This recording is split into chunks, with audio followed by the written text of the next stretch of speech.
seizure of presidential jets. And that's it. And then we'll move to other issues. NJC recommends Justice Kudirat Kekere Ekun as CJN, 28 others as judges of various courts. We'll let you in on that as we proceed. And then another interesting conversation we have here. I will support Jonathan's 2027 presidential ambition with my blood. More like through to my God. I go support Jonathan 2027 ambition. Governor Bala Mohammed. This is the interesting times we are in Nigeria. Nigeria Refinery spent 127 billion naira on salaries, employee benefits in 2 years without producing oil. This is according to revenue that is made available. This is interesting. Okay. Rivers Congress sees confusion in court as Sands battle to represent PDP's acting chairman, Damagun, and others. Well, there's a full list of about 11 federal government initiatives that Nigerians should know about. I'll let you in on those on their website so you could try your luck, apply, and see if you get lucky. Legacies is the Evening Rush, 98.3, Voice of the People FM, and these are the hot topics that we have. But as usual, let's take a quick breather. I'll be right back as we begin to dissect these and other conversations after the break. News on the streets. We go to bed empty hunger. To the blaring horns of a hustling city. The loudest voices of the common man got a medium to be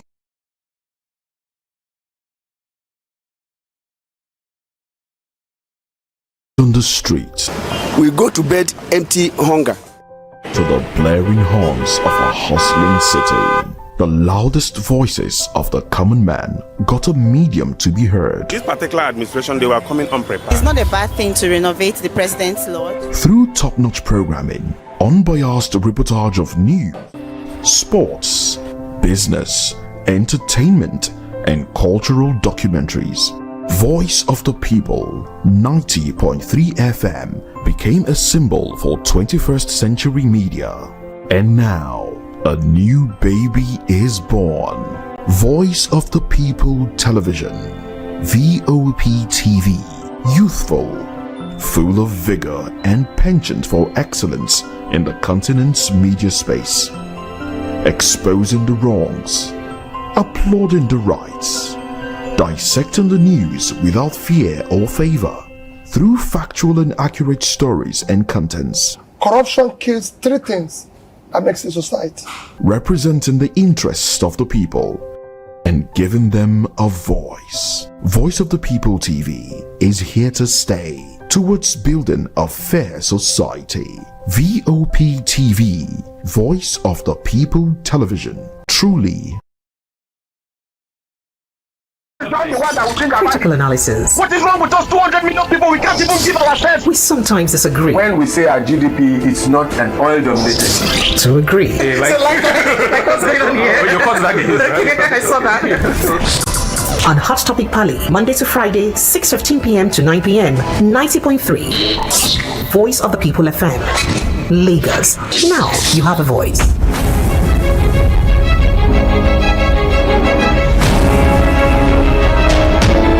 Well, Lagos, now you do have a voice, 90.3, Voice of the People FM. Let's get started very quickly. And beginning with the story about our international jets. How else do we start? Or perhaps we just start with the NJC.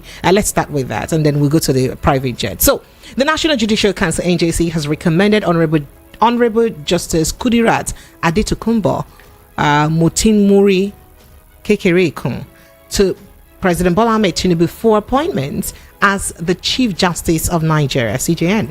This decision of the NJC is on the heels of Justice Olukayode Ariwola's formal bowing out of the office as the Chief Justice of Nigeria next Thursday, August 22, 2024. Now, if approved by President Tinubu, Justice Kekerekun would be the second female Chief Justice of Nigeria, coming after Justice Mukhtar Aloma as the first female CJN. Besides the council, the council also recommended 38 candidates for appointment as judges of the state's courts and a candidate for appointment as Qadi of the Sharia Court of the FCT Abuja to their various state governors. The recommendations were made by the NJC and at its 106th meeting of August 14 and 15, presided over by the outgoing Chief Justice of Nigeria, Justice Olukayode Ariwola. Now, a statement by the NJC Director of Information, Mr. Soji Oye, released on Thursday today in Abuja, contained the recommendations. It's quite lengthy. I don't want to, saddle us with reeling out those names. But of course, today is Thursday, so I got me my Thursday tonic, Chief High Priest Justice Barrister Dr. Darlington. Barrister Darlington, you're welcome. Thank you so much for joining us, for always being there. Yes, so pretty precious. Sir? Pretty mama. Sir? So it is your jurisdiction, you're a lawyer now. I hear say they don't seize your jet, Hey, I know, so I know you cannot wait to talk about that. We'll get to that level, but can we start from the beginning, from the one that is most important? So Barrister Darlington, NJC has made their recommendation. I don't want to say a few things that but what does this mean? A second female CJN. You see, precious. Sir? In the first place, there is hierarchy in the court. By hierarchy, I mean there is seniority. Now, if you check over the years, this seniority is not being followed, especially when it comes to our CJNs. Can you give us instances? Just a reminder. Remember, Justice Odili was supposed to take the place of Tanko.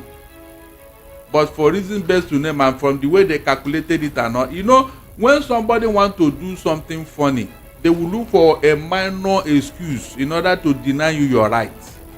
Under normal circumstances, Odile was senior to Tanko, but for reasons best to name, they start talking of age and the day of entering and all that. And that was what happened. They have done this same thing now. It is morally wrong for a Yoruba man to leave the CJN office and another Yoruba woman will take over. Who left before Tanko took over? That is Ariwola now. No, before Tanko took over. I think it was an Hausa man, yes. It was an Hausa man. So? Then Odili was to take over after the man left. But for reason best known to Buhari, they choose Tanko. Who messed up the place. In fact, at a point, all the Supreme Court judges had to write a petition against him and listed all the infamy he has committed, and he left in ignominy. The man left in ignominy. Meanwhile, Mrs. Odile has already retired, all because they didn't want her to get to that place. And now look at what you see. When we make these initial mistakes, it will trickle down to something that we may not like. Remember, when the election of 1979 happened, this was the same way they rigged it in favor of who? Shagari. Meanwhile, Awolowo won that election free and square by all standards, because no matter how you look at it, there's no way and Awolowo and the Shagari will go into electoral contest and the Shagari will win Awolowo. It is not possible. It can never happen. But what happened? Obasanjo and his fellow travelers, his own brothers, so they denied Awolowo that opportunity. And if Awolowo had become the president of Nigeria, I am telling you, there would have been a difference. There would have been a difference, because some of these people now who are now disturbing all the charlatans, they wouldn't have come up. But when that initial step was made, it now distorted. It now distorted the chain of command, the chain of authority, and these people have to come up. So when they are removing the people who are supposed to do something for us, what do you think they are doing? They are not doing it for your own favor. They are doing it for their own selfish interests. That's what we are saying. All right. And I'm calling on the NBN now to look into this matter. Are you saying that Justice Kekere may not be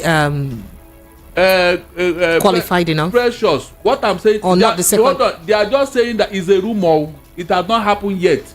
But I'm saying if it happens, remember, it's a recommendation. That's what I'm saying now. If they are, I don't know if other people have been recommended, but if she's the one, it is morally wrong, because I know if you check very well, let us find out, was she the one that in the US that we've had? If these things are in the news, then you should just remind us. I mean, you wouldn't have. I you wouldn't actually commit any can't crime if you do remember that. clearly. Okay. But I do remember that. There's. In fact, I was reading it. She was part of the panel. evening, that name was part of the panel for the presidential Supreme Court judgment. Yeah. I remember Appeal, that. Yeah, I Tribunal remember Supreme that. Court That's not judgment, what I'm even talking about. Okay. I mean, of course, I do know that at that time there were what's it called now?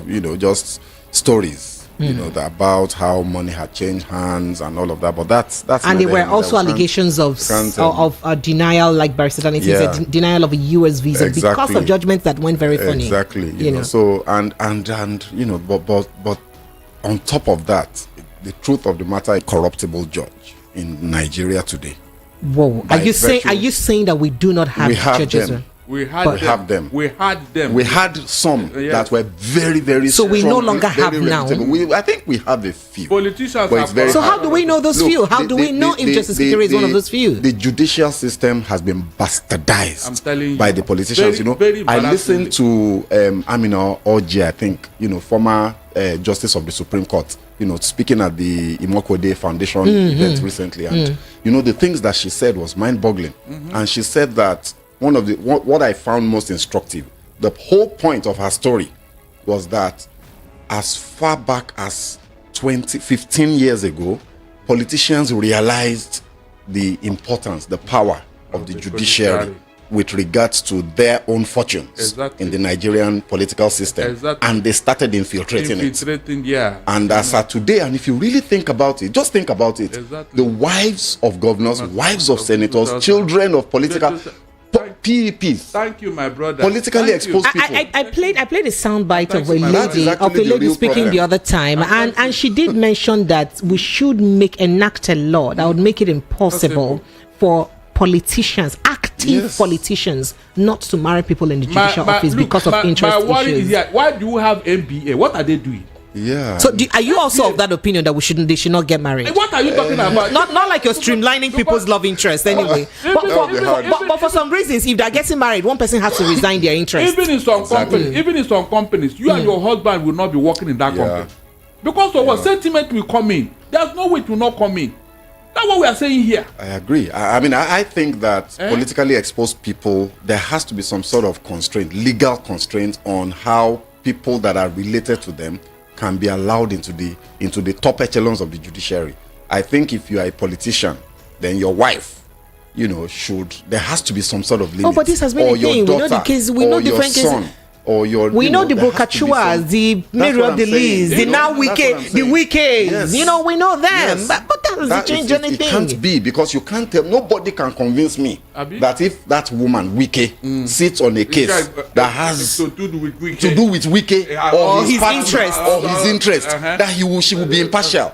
It's impossible, because that blindfold that Lady Justice has over her eyes, that blindfold is gone. It will open by force. It will open. Because she knows the parties to that case personally and intimately. Didn't you hear what Bukachua said? Exactly. Didn't you hear what very horrendous and scandalous stuff. I knew that something is in the when that woman was the only woman in that panel that decided that presidential case. I knew that that she's going for something. I knew. I didn't want to say that because I said, why only her? Why only her of all the judges? That means they are penciled her for something. Okay, so let's get straight to the point. And you saw the opinion, the opinion. I was thinking she would give a different opinion, but she concurred. They are not compensating her. Oh my wow. Okay, so let's go straight. Mr. Shopis, I like that reaction. I hold my peace. Okay. Yeah, exactly. All right, then. So the special advisor to the president on information and strategy, Bayo Onanuga, confirmed the incident or the rumor that made it round early today in a statement to news on his handle, where he described the Zongshan Funchang Industry Investment Company Limited, its attempt to seize Nigeria's presidential jets in Paris as fraudulent. Well, after all that Onanuga said, but it looks like he's not holding any water. Well, Onanuga noted that the federal government, in collaboration with the Ogun State government, is doing everything possible to quash the frivolous order in Paris. So he said. But he assured Nigerians that the government will always work to protect the national assets from predators and Shylocks who masquerade. I just thought of, why did I go to Shakespeare? when I heard Shylocks, my mind just went to, oh, thou Shakespeare. Oh, thou Shakespeare. Oh, God, not stop the rhetorics. Okay, so who masquerade as investors? Yes, he said, who masquerade as investors. That's what he said. Now his words are: the presidency is aware of the various failed attempts by Barrister Darlington, let me off your mic and because be taking it easy. So he said the presidency is aware of the various failed attempts by a Chinese company, Zhongshan Fuchang Industry Investment Limited, to take over offshore assets of the federal government of Nigeria through subterfuge. Now, the federal government is not under the contractual obligation with the company. The case in which the company is trying to use very unorthodox means to strip our offshore assets is between the company and the Ogun State government. The federal government is fully aware of efforts being made by the Ogun State government to reach an amicable resolution to the matter. That is to say that the federal government is aware that there's actually a feud between the Ogun State government and this said company. Now, quoting him further, he says, it must be said without any equivocation that Zhongshan has no solid ground to demand restitution from the Ogun State government based on the facts regarding the 2007 contract between the company and the state government to manage a free trade zone. When the contract with Ogun State was revoked in 2015, the company had only erected a perimeter fence on the land earmarked for a free trade zone. Now, while the Attorney General of Federation and the Minister of Justice are working with the Ogun State government on an amicable resolution, the company obtained 2 orders from the Judicial Court of Paris dated March 2027 and August 12, 2024, without any notice being duly served on the federal government of Nigeria and Ogun State government.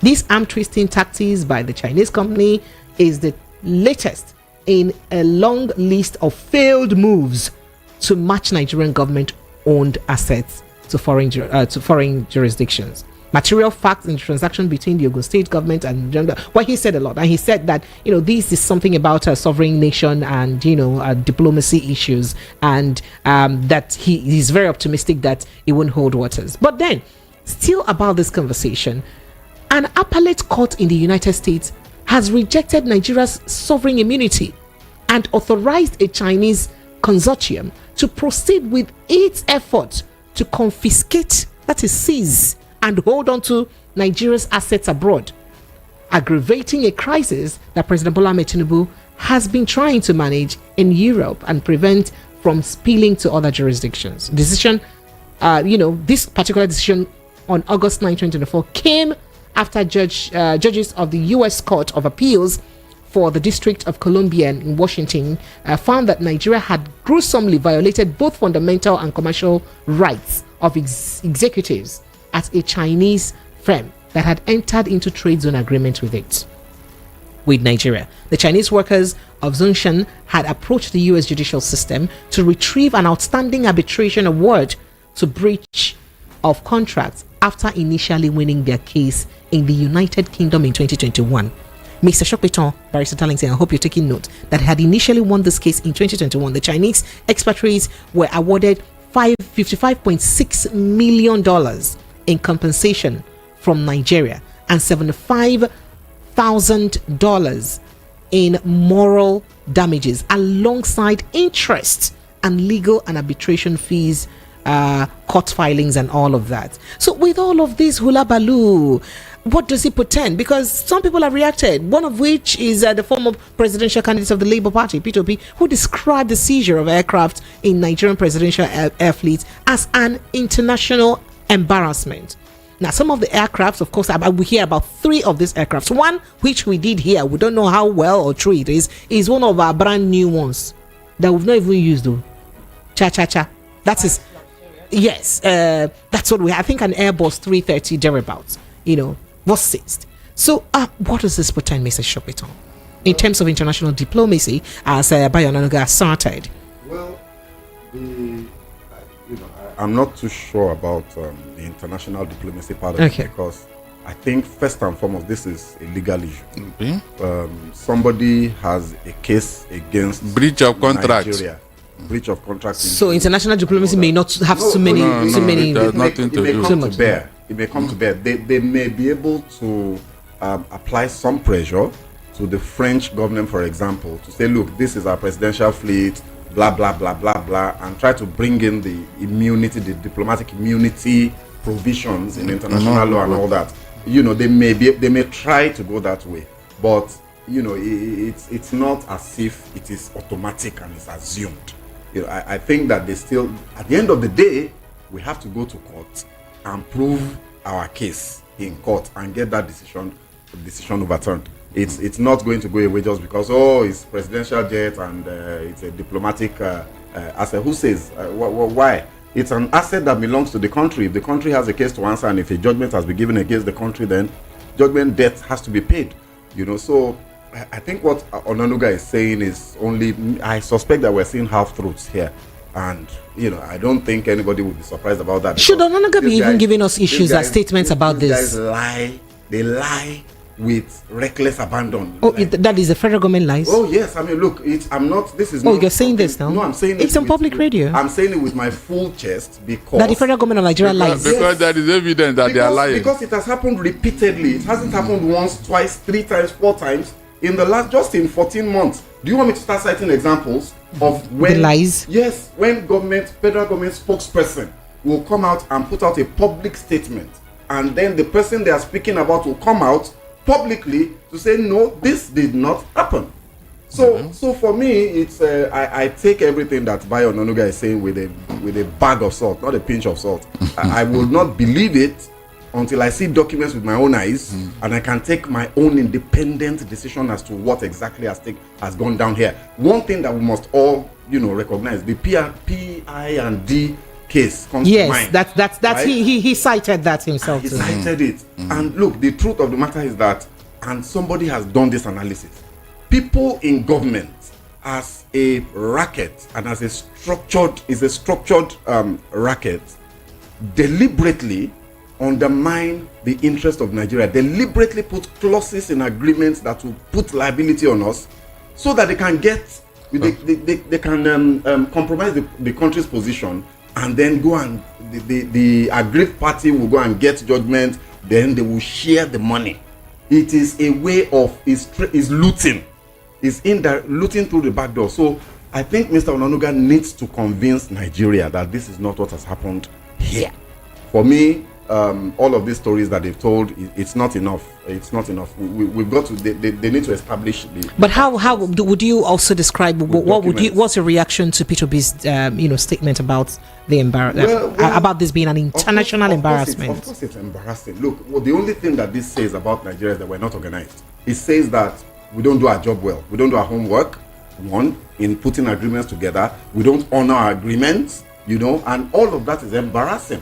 So here we are saying that we're looking for foreign investments, and the president travels all the time to try and woo investors. But then the investor is reading this type of thing and thinking, oh my goodness. So if I come to Nigeria and I sign a contract with the federal government of Nigeria or with any state government, there is a possibility that some clauses within it might not be honored, and then the contract is cancelled and I have to start going to court. It's very embarrassing, and it's detrimental to our economic interests. So, yeah.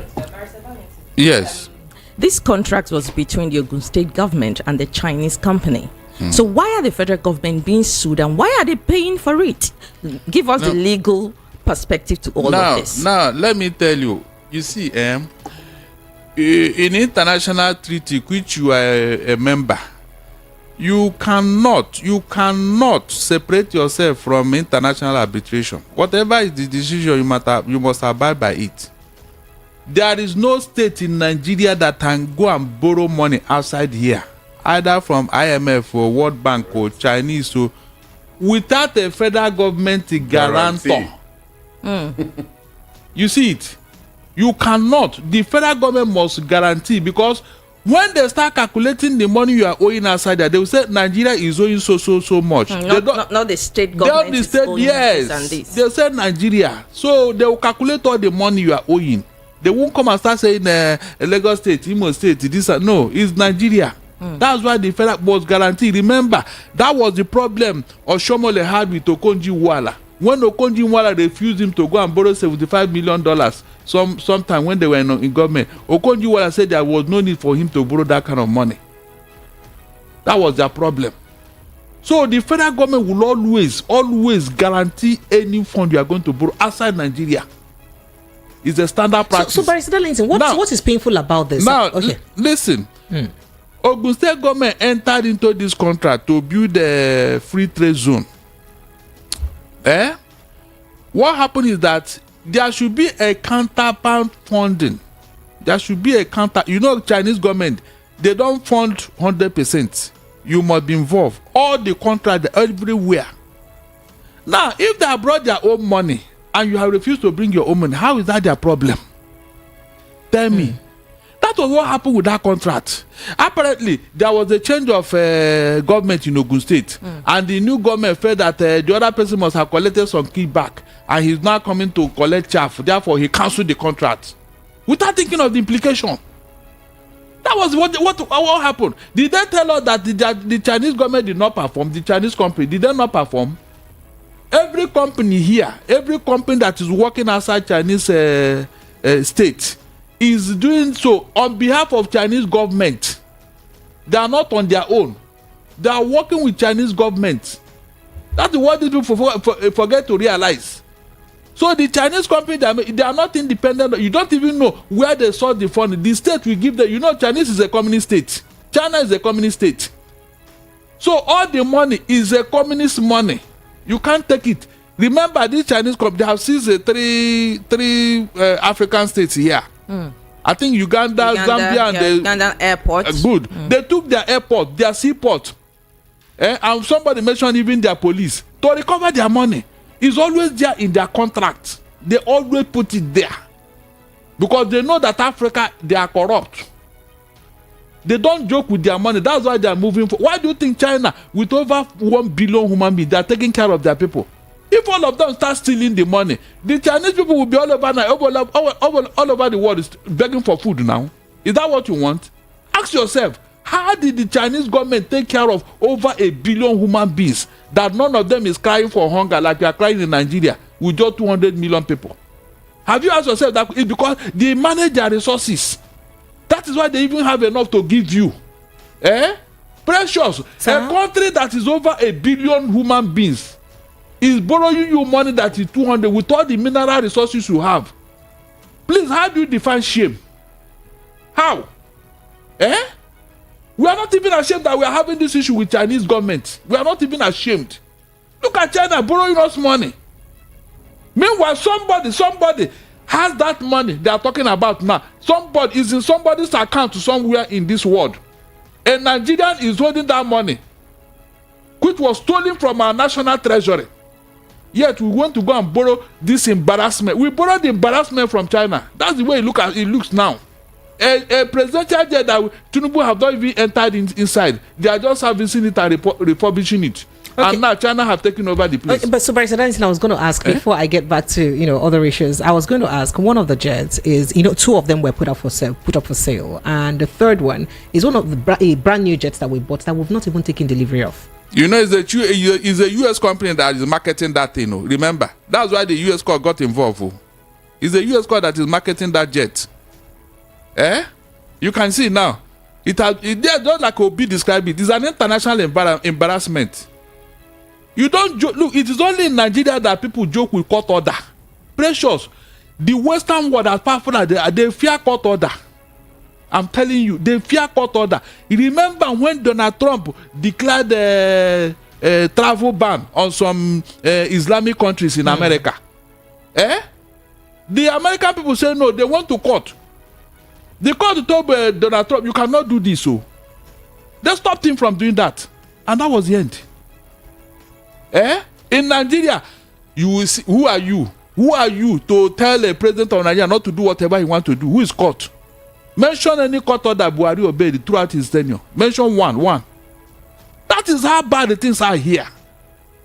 Okay, when this judgment was given in 2021, do you need anybody to tell you as a government to step in and arrest the situation? Now they are going to pay all the dues.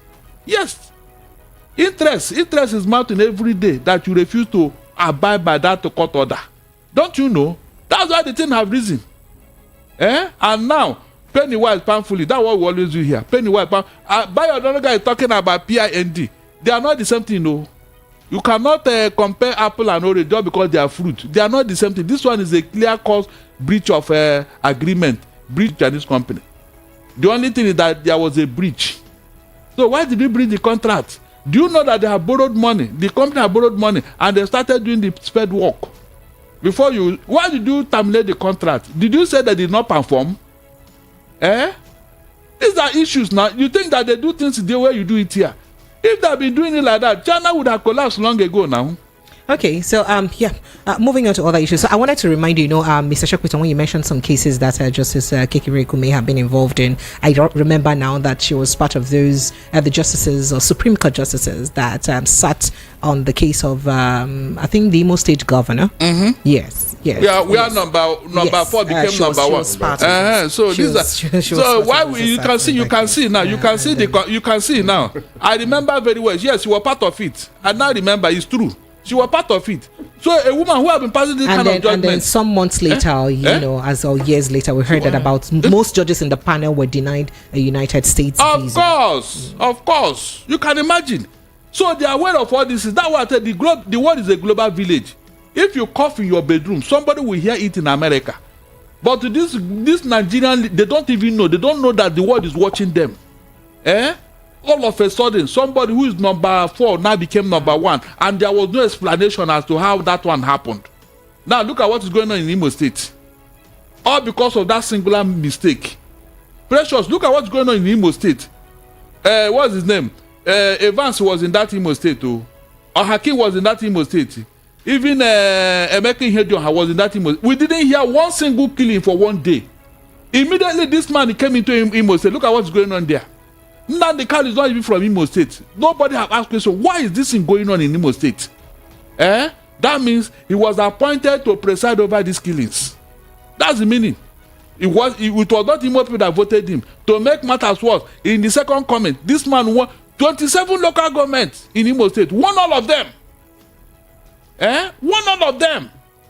And you are telling me that we are moving forward in our democracy. Okay. All right, so let's move on to other issues. Promise, would you do us the justice? Going straight to, I think we should start with the 2027 issue. Should we talk about the NACON? Okay, yeah, let's go to the NACON issue.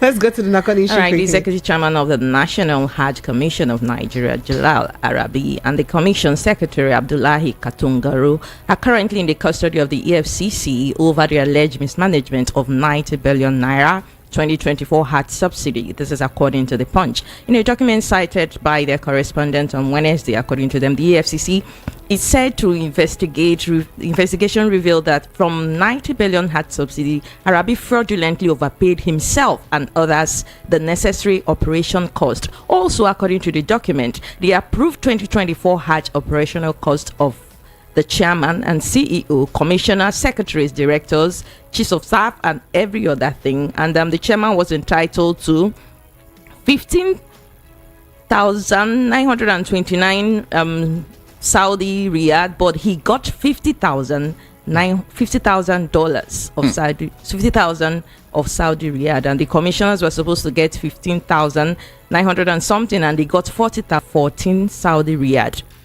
That was padded.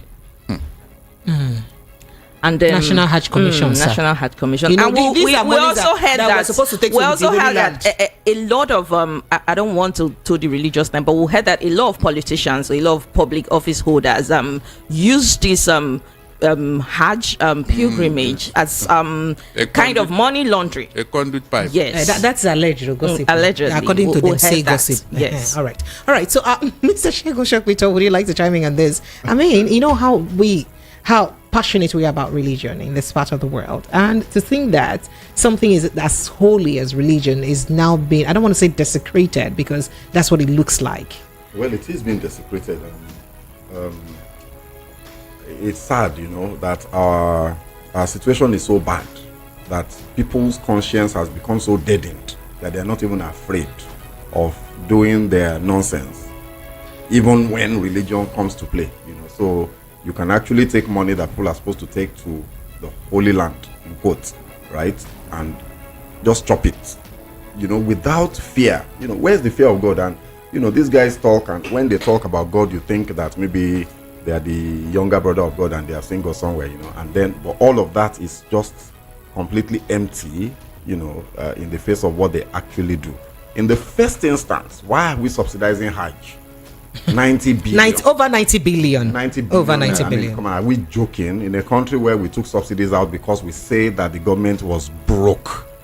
Then after we took the subsidies out, so you took money from subsidizing people, poor people, access to something that ultimately affects the economy. Yes, generally. Yes, and then we now decide to take that money, that so-called savings, and we're just scattering it all over the place. Hajj, presidential yacht, presidential plane, and all of that, and then that's not bad enough. Then that money is now being stolen.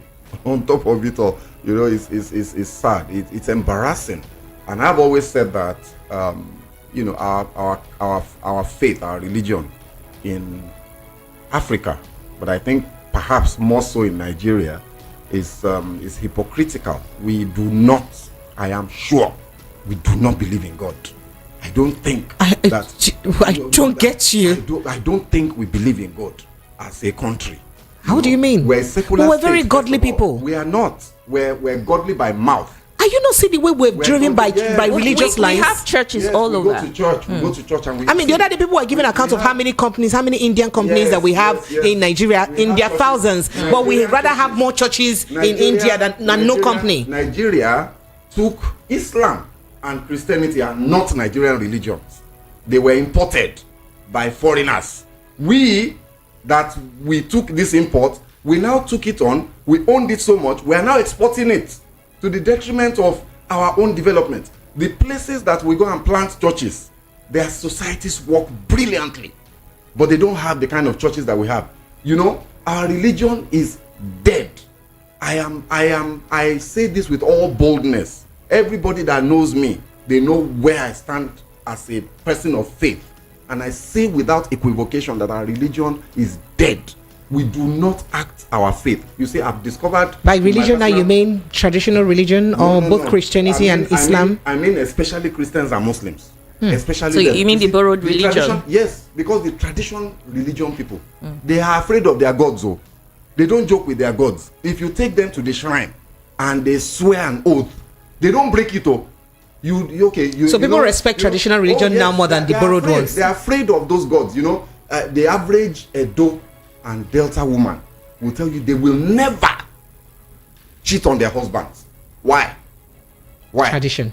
There is a tradition that if this thing happened, and I've heard people say, they will narrate stories of how somebody cheated on her husband, and either the husband died, or one child died, or the woman was taken to one river, and as a result of that, you will hear women talking with full conviction that I can never do it. Why do born again Christian and born again Muslim? They are born again Muslims now. They do vigil. Wow. They do vigil and all those things. Their religion is very hot, but they cheat. They serial cheats, male and female. You're saying this like you know for sure. No, I know people. So I'm saying that this so-called religion that we're practicing is not impacting our values, is not impacting our love for our fellow man, is not impacting on how we are supposed to do good in society. It's just all mouth. Like these people call my name, but my name is on their lips, but I'm not in their heart. That is a scripture in the Bible. Even God rejects this thing that we are doing and we're calling religion. So for me, this Hajj guy, they should jail him and throw the key away. As an in example. Nigeria, of course, it won't happen. The same Nigeria where a senator told us that people who steal millions and billions should not be, given any serious punishment. I know it will happen, but I'm just saying that that's how seriously we should be taking this type of thing, because it speaks to the very core and foundation of our problems as a society. Very certainly. So would you like to react to this briefly? Yes, before we even start lamenting, we should realize that God have already said it, that judgment will start from his house, which is the house of God. Is that not true? Mention any crime or any evil that you have not heard of in our churches. Mention one evil or one crime. And mosque, sir. Good. To balance. Yes, now. There are these people who will go to whatever on Friday. From Friday, they'll be preaching hatred. They'll be preaching hatred. In 2015, during the election, all of them in the north, all the mosques, they gathered, and it was one weekend to the other weekend. They were in the mosque, they were preaching that they should gather and vote out that infidel, being Jonathan. That was what they were calling him, infidel. That was what their Muslim leader were preaching to them in the mosque. You heard that? They were. Look, go on. I'm just asking an innocent question. Even 2023 election, listen, 2023, Peter Obi. Listen very well. The infidel. Don't vote for the infidel. Even this one, they told the Tinubu's wife, Uncle. Ask me again. This one, they told her that she's an infidel, that God said they should kill her. Barrister, he said he was sorry. To who? He never apologized to Tinubu's wife. Whatever story he said, he apologized to Murik. I don't know whether it was Murik that the man was insulting. He never apologized to Tinubu's wife. And he was never arrested. Anyway, some people will say anyway he apologized. So when Precious is not asking me for, did I hear that? Tomorrow now you will tell me you didn't hear this one. The following weekend after the election, they gathered and they were celebrating for voting out Jonathan as an infidel. In a mosque, the evil preaching is there. They brainwash these people to go and commit havoc. Is that is that how God told you? Is that what God told you? All these things that are happening all over the place, where do you think it started? Even when it comes to that, the Christians are even better. Because the hatred is too much when it comes to the other religion. I don't know of any Christian pastor or reverend father that have gathered people in the church and be preaching, go and kill somebody because they mentioned the name of Jesus Christ. I know. Or they mentioned the name of Bible. I will even mention the name of the pastor, Barrister. So it's a two-way street. What I'm saying is it's too common. It's too common. That of our brothers in the is too common. If they can play down this religious sentiment, Nigeria will be a better place. Okay, what is going on in Nigeria today, especially this insecurity? If you look at it very well, it has religious sentiment underneath.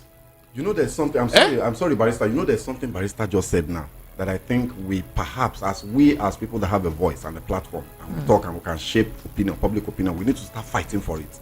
Nigeria needs to become a secular state indeed. We need to take religion entirely even when we have Sharia law in effect. We need to take it out. We need to stop asking people what religion they practice. We need to stop it because it's really at the core of our problem. Let us just look at ourselves as human beings. Practice your religion with your God in your house and leave it there. If we're able to do that, I think we'll see some progress. So that is the issue. So when you're talking of this Hajj issue and all that, look, we have never had a Nigerian leader. We only have people with selfish interests who happen to come into office and start playing ethnic and religious card. The day we have a Nigerian president who meet all these things will disappear. He will cancel all of them. If you want to go to Mecca, save money and go there. If you want to go to Israel, save money and go there. It doesn't have to do with anybody now. Gowon has been preaching in prayer. Since he has been praying, what is going on? Gowon, he has been doing the Nigerian praise for how many years now? Can somebody ask Gowon, what is the outcome of this your prayer? All right, so we have a few more stories to touch before we open the phone lines because Nigerians can't wait to jump in on this conversation. So let's start with NNPC and then we'll go to Jonathan's ambition for 2027. So with NNPC, we do hear that this is a long one, but it's nothing hidden anyway, as Nigeria's refinery woes persist with the country's facilities struggling to function optimally. By the way, for the opening of the Port Harcourt refinery has been postponed. You know, they've been giving us dates. Indefinitely. Now it's now indefinitely. It can never work. It can never work. Precious. You can imagine how much have we invested there. Remember under Timifrey Silver, we borrowed $1.5 billion. But listen, I'm still coming to the conversation. So we hear that according to this analysis of the Nigerian National Petroleum Company's audited financial statement, it shows that the Kaduna, Port Harcourt and Warri refinery companies collectively expended 127.326 billion naira on salaries, wages. That is not the money we spent on rehabilitating the refinery. This one is just toy work for salaries, wages and employee benefits just in 2 years, 2020 and 2021 alone. The amount was allocated for salaries and wages in September 2020, despite the fact that all 4 of the refineries are not working. So let's not even bore ourselves with this. We all know that these refinery workers have been paid till date. Oh, by the way, the Ajaokuta guys used to also be paid. So what is the meaning of this? And who are the people working there? Ghost. Who are the human beings working there? Ghost. How do they get jobs to that place? Are they still retaining their jobs in the hope that this will work? So why not relieve them of their duties? Then when the refineries start working, we now re-employ again.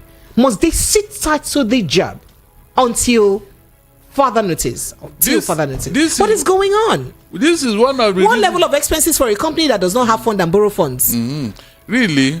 You didn't even an NPC that is you claim that is working. Did you hear when they said that they are shopping for $3 billion to up their game, to continue to function? NPC, your cash cow. They said they are looking for money so that they can continue their business. Then this other one that is not working at all, look at how much they have spent. You see, when people were protesting end bad governance, these are the reasons. Pressure, these are the reasons.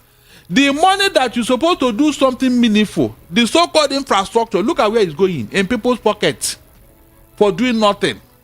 That is Nigeria for you. And somebody is telling me that a Messiah has come. Which Messiah? Under their watch, these things are going on. No? Nobody has bothered to checkmate it. Look at what is going on. That is frittering away money like that every month. They pay money for people who are not working. I bet you some people must be collecting over 500 million naira just in 1 month for doing nothing there. 500 million, because from this amount to now in 2 years, you can imagine, because I know very well that they have skeletal staffs there because they're not doing anything.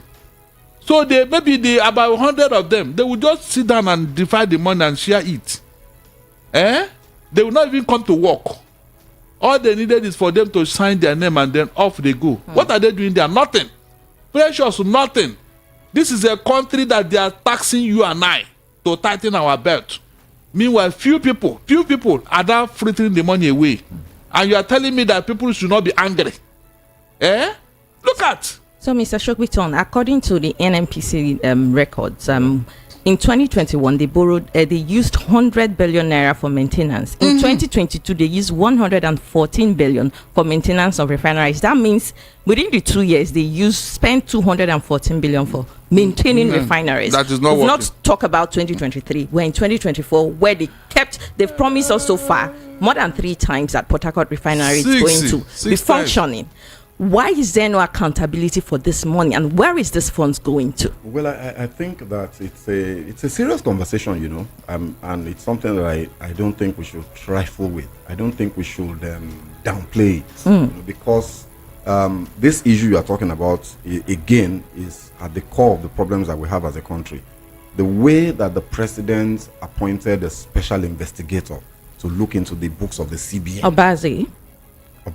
Do you know that has been disbanded? I know. Okay. Now, that action must be done for the NNPC. In every sector. Because if you don't do in NNPC, the other sectors as well, but in NNPC in particular, because NNPC sits right at the middle of our biggest problems.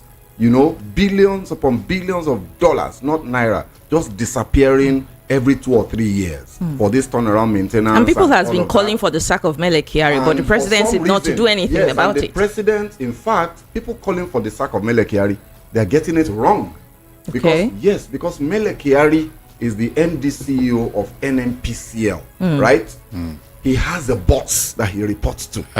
He is the minister, and the minister for petroleum. Exactly. So if you want to ask for anybody to be sacked, it was the minister of petroleum must be fired. Exactly. He is incompetent. Exactly. I'm not talking of the president of our country, please.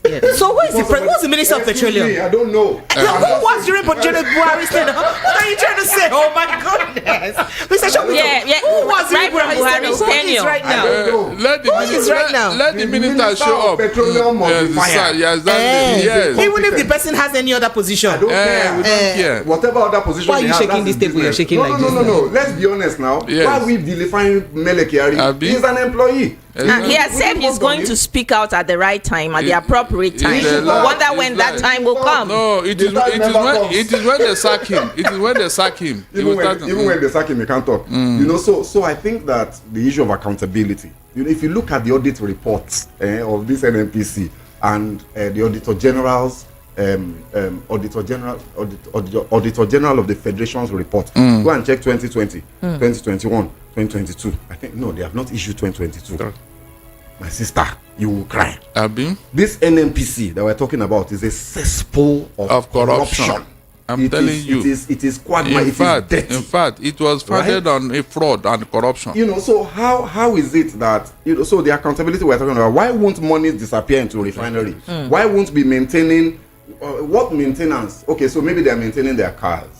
That is driving the skeletal staff because they really can't have any staff. The refineries are not working. So what staff are they paying? How is it that these types of things are happening and the president who says is here to fight corruption has not, who is also the minister, who happens also by to the be way. the minister. So now I'm now speaking to him as the president now. Like you came and you say you are fighting corruption. Please, what is the other definition of corruption than what is going on in NNPC? And what have you done about it? How come Mele Kyari has not been invited to the villa to say, come, I want to have a meeting with you, what's going on here? And then the president will now issue a press release, Ajuru Ngelale and Bayo Onanuga, to now give us press release and tell us the conversation that happened with the president and the NNPC and how he has given them marching orders on the things to do to clean up their books, blah, blah, blah. You know, do you want to go to the oil theft issue? Should we start on that? How is that possible? Like Tony Elumelu said, oil theft is not, oil is not fizzy drink, it's not soda that you can just put in a bottle. He said the government knows what happens there. They must, because it is ships that carry the oils away, that carry the oil away. Ocean going tanker. Huge tankers that carries this oil. So it is impossible for the government not to know which ship it is and who owns it. It's impossible. So all of these things are happening, and we're not talking about the refinery. Look, we have problems, my sister. We have problems in this country. All right, so let's move on to the issue of Bala Mohammed very quickly, because Nigerians are itching to jump into the conversation. Barrister Darlington, are you chiming? Okay, so Governor Bala Mohammed has boosted to throw his weight behind erstwhile President Goodluck Jonathan if peradventure the latter joins the 2027 presidential race. Mr. Mohammed, the chairman of the People's Democratic Party's Governors Forum, said if Mr. Jonathan were persuaded to contest the 2027 presidential election, he would support the ex-president. Quoting him, he says, "With regards to your call for me to present myself, I am still contemplating my chances as a leader of the opposition. I know there are good leaders within the PDP, especially my boss, Goodluck Jonathan." Did he work in favor of him in 2015? Okay. He said, I have always... Why did you guys laugh now? Oh, jeez. I have always said that as long as Jonathan is around, I will not present myself for leadership of this country unless he decides not to run. If we can persuade him to come forward, I will support him with my blood. Out of modesty, he is still not ready. I hope you will meet him and encourage him to come. Barrister Darlington, there were rumors during the 2023 election that the APC were likely going to woo Jonathan to use him to win election. Yes. That rumor did not come through. And now the PDP is already looking like they may likely forward him again. What is going on? What is special about Jonathan? Even some group in the north paid for the form for Jonathan. And they took in 2023. They took it to his house and was forcing him that if he did not take it, they are going to commit suicide or something. And the man was thoroughly embarrassed. At a point, he was invited in Aso Rock. I don't know what they discussed.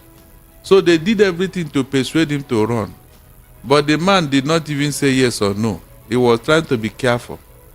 At the end of the day, that effort fizzled out on his own. Now, let me ask you, the man that is speaking, Bala Mohammed. Oh, by the way, he's been in a strong opposition of President Tinubu recently, especially during this protest. Was he consistent both in 2015 and now? Has he been consistent in, being his own man? Or he will say something in the morning, by afternoon he say another thing, by evening he say another thing. Just like that Ebuala. You see, when they are looking for you down here, for you to come and contest, go and check. They have seen you that you are going to do business with them, nothing else. They are looking for somebody who will do the same business that they always do with anybody who comes into Aso Rock. There is no other reason. They are not telling you that Jonathan is the... After all, they worked against him in 2015. That's exactly why I asked that question. So why are you now calling him again? Because the man was doing everything to please the North, yet they were not pleased. Jonathan built school for them. The man at Niger State at that time, what's that his name? Babangida, Ali Babangida. He said what they need is money, not school. A governor.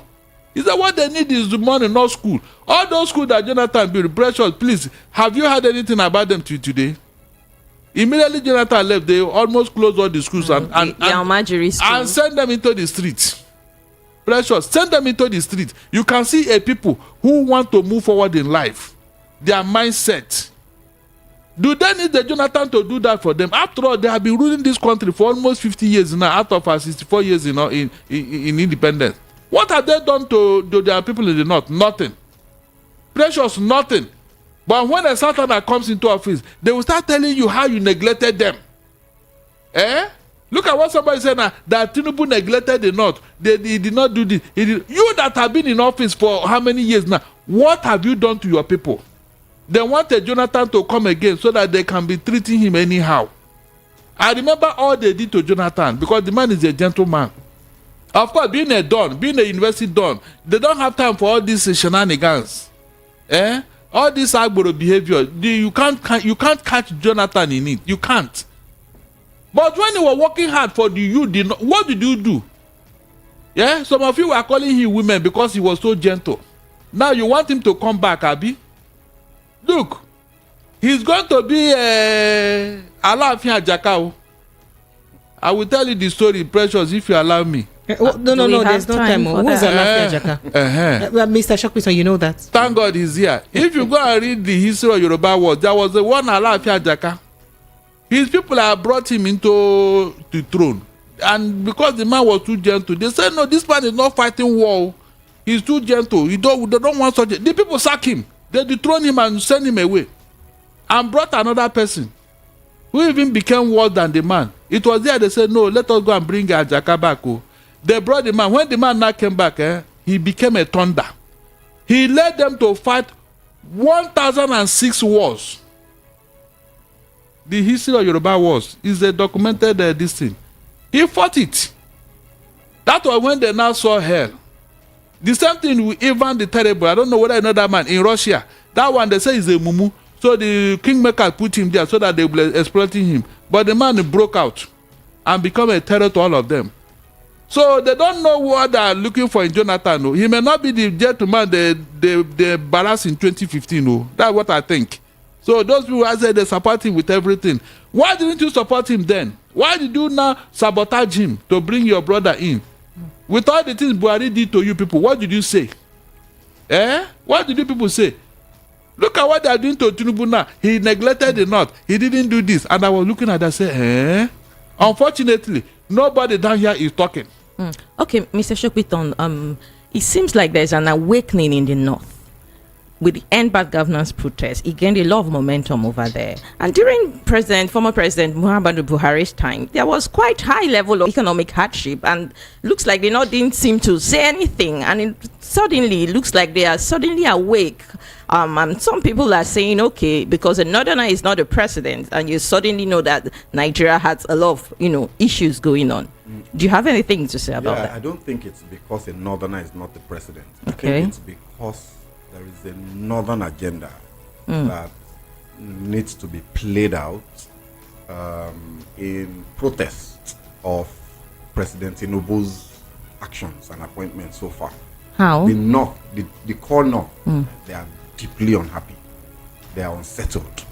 So if you look at the key voices in the North, their stance, including the ones in the APC, their stance is anti-administration. Okay. So they're not getting enough appointments. That's what they think. Absolutely. But during the former administration, Buhari's administration, we have quite a number of northerners in almost all the MDAs. Sure. In fact, what you would find is that if you look at, apart from President Obasanjo, Yar'Adua didn't stay long enough, so I usually can't talk about him. Apart from Obasanjo, who tried, was a bit balanced. Yeah, to balance, yes. And it helped his administration. Yes, and it helped him. Apart from him, all the other presidents, like every normal human being, will appoint people from their comfort zone.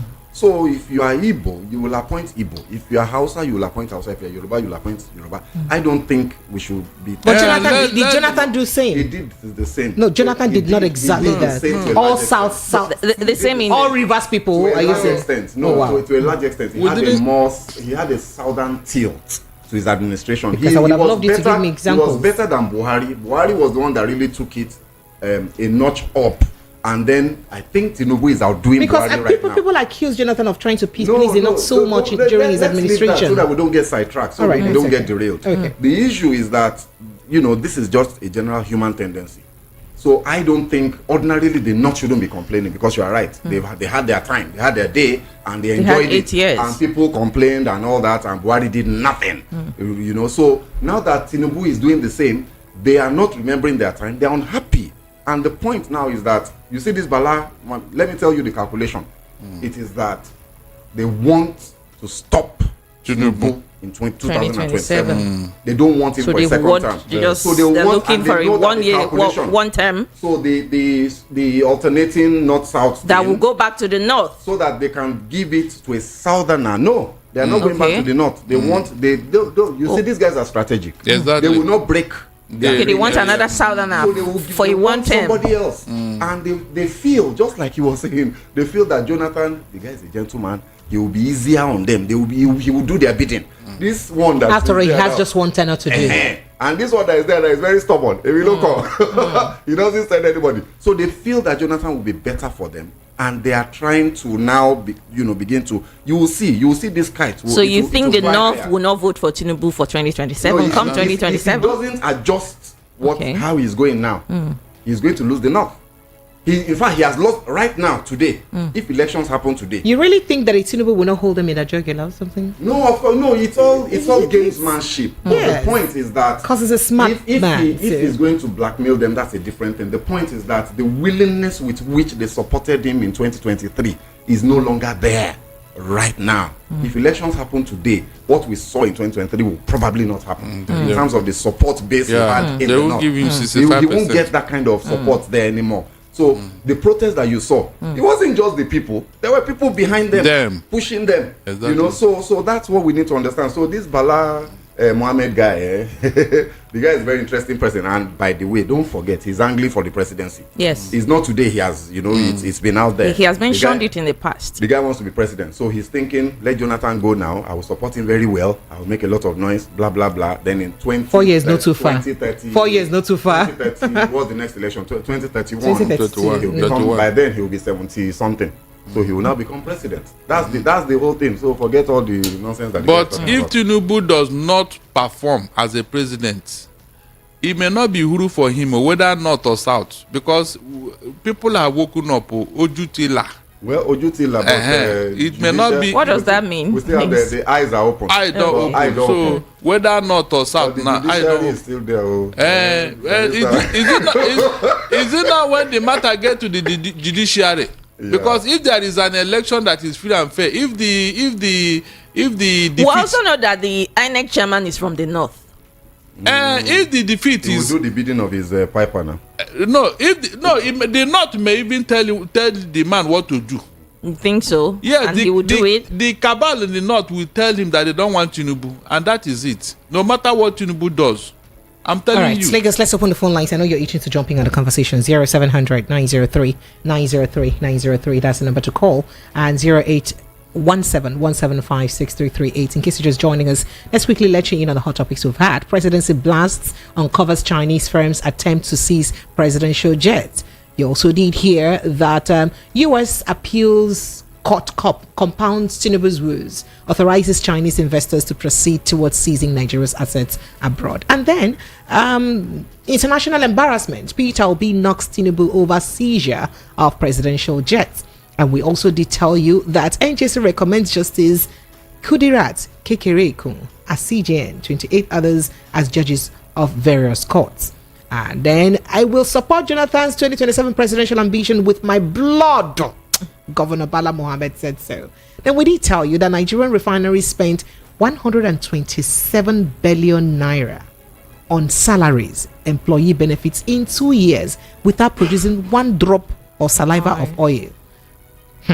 Okay, and then that's about it. Lagos phone lines are open 0700 903 903 903. WhatsApp is 0817 175 6338. Hello, good evening. Oh dear. Okay, hello, good evening. Are you there? Good evening. Are you there? Oh dear. Okay. Hello, good evening. Good evening. Are you there? Hello, good evening. Good evening, sir. Hello? Good evening. This is Benjamin. This is Benjamin from Lagos State. That's right. You're welcome, Benjamin. Go ahead. Thank you. I beg. First of all, this is the first time call. I want to ring the I've been calling this number. The way you answer this bell, I say the bell will give you long life and prosperity. This is a problem for me because of this voice of the people. I'm always been where I one woman that resembles promise voice. I think that is. Now the woman will resemble her be that. Hello. Is he still there? Hello, are you there? Oh. Hello. Network. Oh dear, we lost him. And the first time where they get us. I don't know. So please try to call us back. Village people, your village people, they don't want you to finish this call. All right. Hello, good evening to you. Oh God. Hello. Hello. No. Madam, good evening. Good evening, sir. Welcome. Pastor, you know the lawyer, the pastor now. Pastor, now, pastor, you don't give him. Good evening. I don't pass. Add it to the title. Welcome. Yes. Oh my God. Yeah, this is Emeka Wawa. Emeka Wawa. Emeka Wawa, you're welcome. Yes, calling from Achangadi. You're welcome. Go ahead. I'm very happy to go to people today. I've been trying to it's over 6 months. I never Try 6 months. I'm so sorry. Now, wow. And so will be hot cake rich. Now, wow. So I'm happy. With the other man too. I just go at the right time. Oh, network should allow you to talk. Oh. Hello? Your network is not good though. Just go ahead. Go ahead though. Hurry up. Go ahead, sir. Hurry up. This thing will cut. Hello? Now, wow. I don't go. Yeah, we are hearing you now. We hear you. And I the grace. Hey, he said these people, it is we cut that. Can you imagine? He doesn't know his life on air. Oh my God. You see yourself now. Hello, good evening to nobody caught you. Good evening to you. Are you there? Good evening. Good evening. Yes, good evening. Sir, you're welcome. Yes, thank you very much. I want to be Good evening, sir. Good evening, my brother. How you doing? I'm fine, sir. My name is Sokochai Fine, and it's my first time of calling. Congratulations. Thank you so all much the people that called the first time. Today is your day, precious. Yes, this is my submission with you because of time. Okay. I quickly want to intimate Nigerians that what we are having outside of Yaradua has been rulers and not leaders. If they are leaders, they will listen to the yearnings of the people. They will be sacrificial, and the people themselves will be happy, and the country can move forward. For instance, all things have been up until now. There have been no provided solution to them. The food crisis, insecurity are all still at the peak, and no solution to any of them till now. So I would want to create indulgence of the federal government that they should pay attention to people, because these people are wiped out. Why, whether through hunger or through insecurity, then who will they rule over or lead over? This is my submission. Thank you very much. Thank you so much. I appreciate you. Thank you. They don't care. They want us to reduce so that they will have enough money to share. Hello, good evening to you. Oh dear. Are you guys serious now, or is it network? Hello, good evening. Good evening, are you there? Okay. Yeah. Hello, good evening. Good evening. Okay, so I think something is wrong with the line. I think something is wrong. We'll try to see if we can fix it. Hello, good evening. Are you there? Hello? Yes, good evening and welcome. Good evening. Yes, please, welcome. Is that VOP? Yes. Very well, please. Congratulations. Hallelujah. First time caller. Hey! Welcome. I want that golden bear. Yes. Hallelujah. Four people in a row today. Four. To God be the glory. I am very grateful that I have said you tonight. But to my point, please, because of time. Okay, sir. You see, it's very unfortunate. The leadership. That is the challenge we have in this country. The leadership. The president is not doing the bidding of Nigeria to be committed. He's not committed to the Nigerians, yearning. We are talking about hunger. We are talking about misrule. We are talking about misgovernance. You can imagine what embarrassment we are experiencing now. This is as a result of inefficiency of his, expectation. However, I know God created Nigeria, and we shall get to the promised land. God bless Nigeria. Thank you. God bless you too. Thank you so much. Appreciate you. All right. WhatsApp messages are still open. The WhatsApp line is 0817-175-6338. Hello. Good evening. Hello. Hello. Yes. Good evening and welcome. Good evening. This is Okambelina. Okambelina, you're welcome. Go ahead. Barrister Darlington, Agrito. Well done, my brother. How's Mafuluku? We are here. No road, no water, nothing. I know. You don't take complaints since. My own is that the Inspector General, the Chief Justice of the Federation, his tenure is almost over, and they are bringing another person from the same tribe again. Why is it like that? It's a family matter. I don't understand, though. So by the time you surround everybody in the government with your brothers, so how can you even see what Nigerians are seeing? I wonder.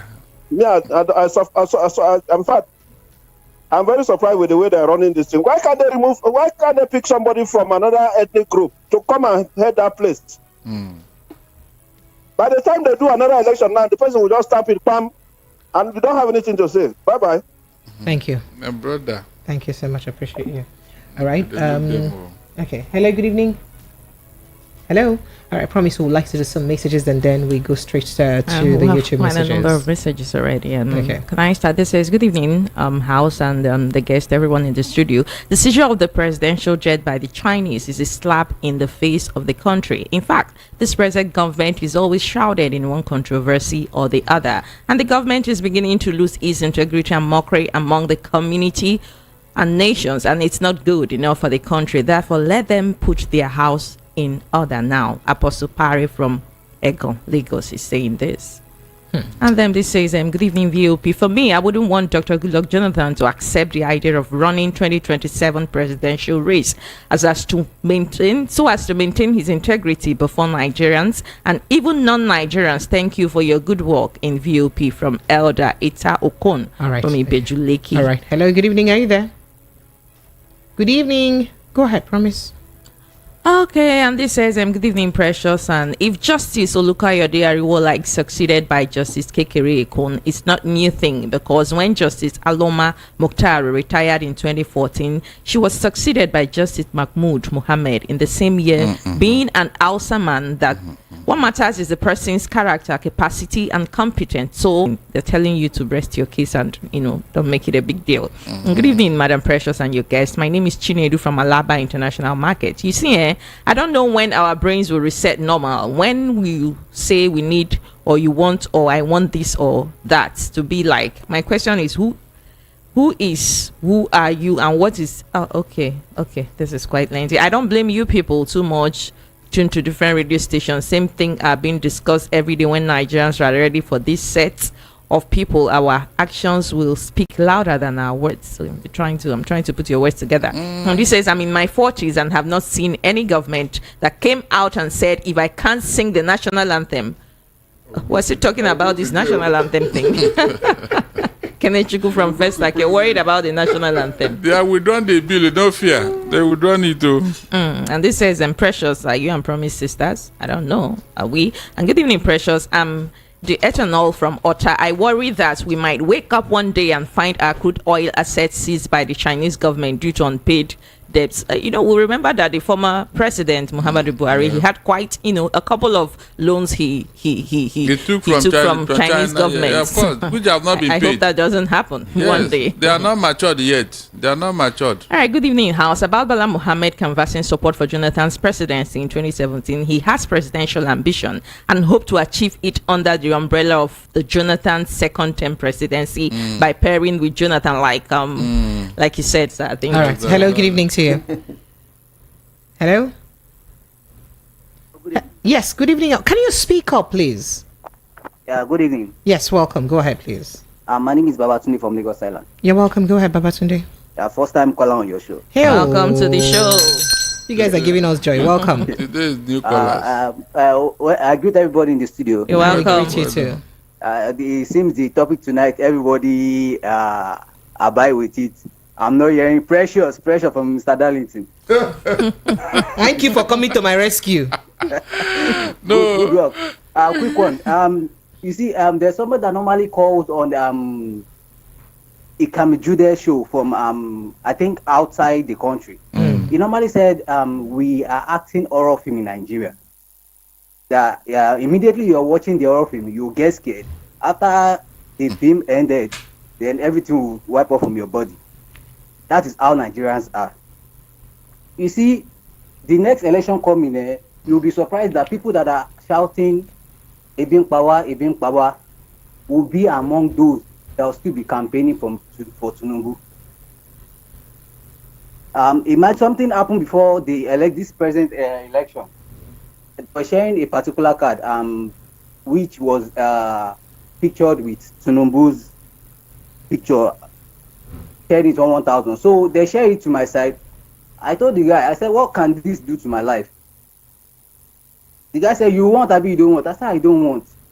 1,000 naira card, it doesn't change anything in my life. But the people around me collected it. Now, among those that collected it today, they are complaining. Ebin Power. And I remind him that, remember that day you collected that card. Didn't I tell you it won't change anything in your life? We are all facing it today. I'm telling you, my brother. Quick one, in terms of religion, the way Nigeria took religion stuff is not easy. I'm a Muslim. I went to Islamic school, but probably I was converted to Christianity by my friend, which I was very interested in. So I entered the church one day and I greeted a colleague of mine. I said, Salaam alaikum. He said, how will you be using that kind of a stone to me? I said, you don't know anything.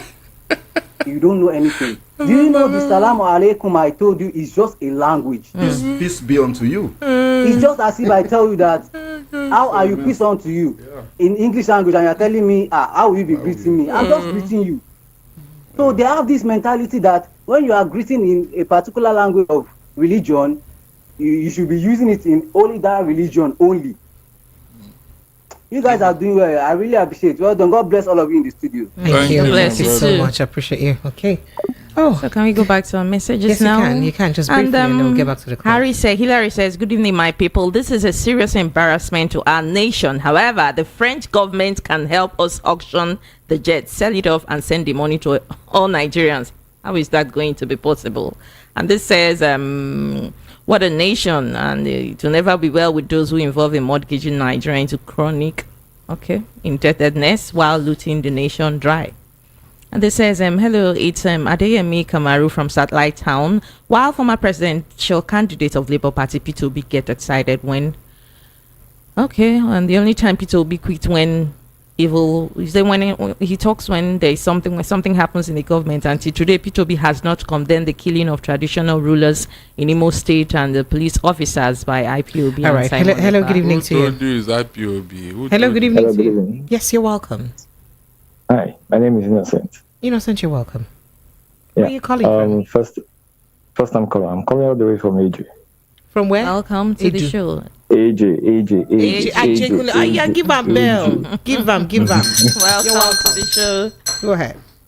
I want to greet everybody in the studio. Mr. Darlington, good evening. Good evening. I just want to make some sarcastic question or assumption. They said the president traveled to Equatorial Guinea. So I'm wondering, which plane did he travel with? Because if the new plane was seized, did he use a private plane or did he took a bus? But we have quite a number of can I even ask you back as a question? Did your federal government actually tell you how many how many new planes they've ordered for? He went with Keke Marwa self. Have they told you? I don't even know.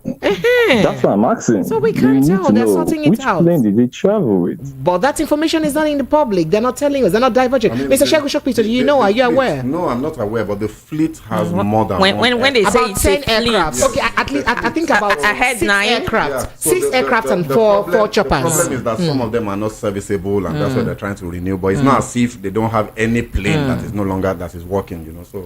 And the president also has his personal private jet anyway. Exactly. Which he said that what's the point of now getting a new? What's the point of now getting a new? Remember, he said because of security that the protocol would not let him use his personal jet. He said but we'll have former president that fly commercial, like the Argentinian president. He flies commercial. Yeah, commercial. It's a big toy for demand. That one security will not allow him to fly commercial, Abi.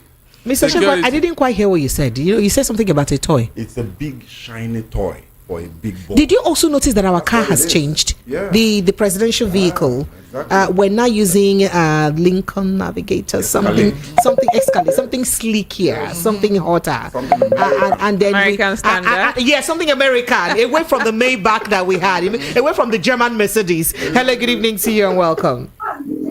Hello, precious. And this car, you cannot see any replica of it anywhere in the world. It's customized. Yes. Hello, good evening. Yes, welcome. Hi, precious. Yeah, good evening. Oh, Jova, how are you? Hello, Jova. I am trying to cope. Good evening, Barrister Darlington. Good evening, Jova. How are you doing? I'm fine. The other man there, I like to call his name. I don't know his name. Shopiton. Mr. Shopiton, good evening, sir. Good evening, my brother. Now only you remember me. Too, sir. Precious. Sir? Let me speak. Barrister Darlington, see that thing that happened in Imo State that you mentioned regarding Imo State Governor, Supreme Court doing more mathematics. They told us that that decision they took will haunt them for very long time. Exactly. That's what the man said. Justice Wednesday. He's late now. Yes, he gave him another. He's late now from Anambra. He said that judgment will hurt us. So rest in peace, eh? You see, what am I trying to say here is that we have a judicial system that is not helping matters in this country at all. They're not helping us. How can you do that? And you are going to court the second time to tell them that this, look at that judgment again. They say they have made a mistake. Let's continue like that. Professor Dora Akujere, they have so recently said that when you miss your road. Michael Zuckerman wanted to remind the Supreme Court of the loopholes in that judgment. They fined 40 million naira. Can you imagine? They find him 40. Can you imagine? So this is where we are today, where the judiciary now, that's why people are now saying it is the highest bidder that wins it. It's no longer the last hope of the common man. And this is what is going on. Now, regarding the good Lord Jonathan, somebody is saying that if good Lord Jonathan should throw his hat in the ring, personality, you are a lawyer. How many times? 11. Okay. And if he had won and complete the second term, he would have done the second term. Okay. Thank you for. I don't know, Mr. Shopito. I don't know if you're a lawyer too, sir. I'm not. Okay. Thank you. So I stay in my lane, but let me drop my thoughts. I will listen to you people over the radio. All right. Why am I saying this? Is very simple. That on behalf of good Lord Jonathan, Jovan, when you call, you try and be making it fast. You've spoken for 3 minutes and someone is on behalf of good Lord Jonathan, please. We don't want him to contest again. We are okay because he was rejected. So let him rest. Thank you. All right. Let us move another person. All right. Thank you. Hello. Good evening. Yes. Hello. Yes. Welcome. I'm greeting everybody there. Everyone is greeting you too. Yes, ma'am. Please, what I want to say is that. Who is speaking? Please, what's your name? Release Nandi Carlo for us. So please, I use God begging people. Who is speaking? Please. It's Rachel. It's Rachel. From where? From Inyanekaja. You're welcome. Go ahead. You go beg now. Please, you should release him, please. It's only Nandi Carlo I want you should release. Please, let people in Jesus' name. All right, thank you so much. So let me take you on this, Mr. Shopito. Nigeria's inflation rate has dropped. Yeah. It did well to 33.30%. It looks like things are getting better. 33.40% in July as against 34.19% in June 2024. Food inflation also came down a little bit. But has that difference really impacted on people? That's what many would want to ask. No, it doesn't work that way. You won't see the impact for several months. Several months. So the price of Gari and rice will not change for several months. It hasn't changed. Because the rice I saw for 80-something thousand before is now almost 90,000, and I'm wondering why. So what has happened is that inflation. What's happening is that the NPR that's been increased is affecting money supply. Exactly. So it's tempering inflation, but it is not that inflation. Prices are not coming down. Prices are increasing at a slower rate. They are still increasing. And even when it comes down, don't forget, we have to remember where we are coming from. Just a year and a half ago, a bag of rice was 46,000 naira. 34,000, 34, and we're complaining then that it was just 8,000. Just 4 years before then. So that's where we must remember. So nobody, I know government apologists will jump on this one now and say, hey, it's working. We remember where we're coming from. We're coming from 8,000 naira just 8 years ago. And we're now on 90,000 now. So if we want to see this thing, before we start celebrating, at least let us get back to where we were in 2022.